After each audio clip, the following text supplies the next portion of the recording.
জেলা বিএনপি থেকে শুরু করে আমি বিশ্বাস করি সকল স্তরের লোকজন আমরা আজকে সকলে আবেগ আপ্লুত অবস্থায় রয়েছি।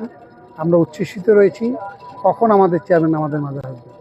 উনি আসবেন, উনি তো আমাদেরকে বাংলাদেশে আগামী ভবিষ্যৎ উনি আমরা যে চোখ দিয়ে দেখি ওনার চোখ দিয়ে আমরা বাংলাদেশকে দেখার চেষ্টা করি। উনি বাংলাদেশকে প্রণয়নের জন্য, বাংলাদেশকে বিনির্মাণের জন্য 31 দফা আলোকে বাংলাদেশকে উনি সাজাতে চান, আমরা ওভাবে সাজতে চাই।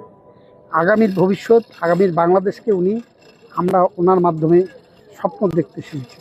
আমরা বিশ্বাস করি আমাদের বাংলাদেশ আধুনিক বাংলাদেশ হবে, আমাদের বাংলাদেশ হবে তারেক রহমানের বাংলাদেশ ইনশাল্লাহ।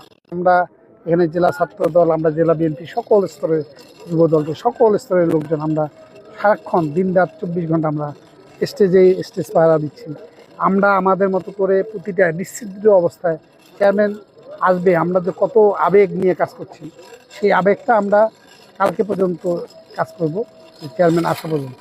আর এখানে চেয়ারম্যান আসবে সারা নীলফামারীবাসী আবেগে পরিণত হয়। আমরা শুধুমাত্র নীলফামারী সদর, আমার এখানে যে প্রোগ্রাম হবে অনেকেই প্রোপাগান্ডা যে ভিন্ন অনেক কয়টা জেলা আসবে, এখানে কোনো জেলা না, নীলফামারী সদর উপজেলার লোকজন দিয়ে কালকে দেখবেন কীরকম লোকজন আসে। আর আমরা দাওয়াত করেছি নীলফামারী জেলার 2টা নির্বাচনী জেলার, তাদেরকে দাওয়াত করেছি যে আপনারা আসেন, ওনারা আসবে, তারেক রহমান যেহেতু তাদেরকে নমিনেশন দিয়েছে। আর আমরা সদর উপজেলার লোকজন আমরা কালকে ওনাকে প্রেজেন্টেশন দাঁড়িয়েছি। এটার ক্যাপাসিটি হলো 1.5 লাখ লোকের। আর এইটা আমরা মনে হয় যে কোনো ক্যাপাসিটি মানবে না, বাদ ভাঙ্গা উচ্ছ্বাস আছে। আর এর আগে আমরা নীলফামারী থেকে আমরা মিনিমাম 4-5 হাজার লোক আমরা রংপুরে গিয়েছিলাম। তারেক রহমান রংপুরে এসেছিলেন, আমরা তাকে দেখার জন্য গিয়েছিলাম, তার কথা শোনার জন্য গিয়েছিলাম।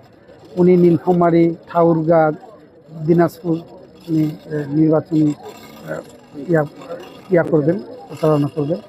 আমাদের নীলফামারী ঐতিহাসিক যে জনসভাটা হবে, আমরা বিশ্বাস করি এটা ঐতিহাসিক জনসভা হবে।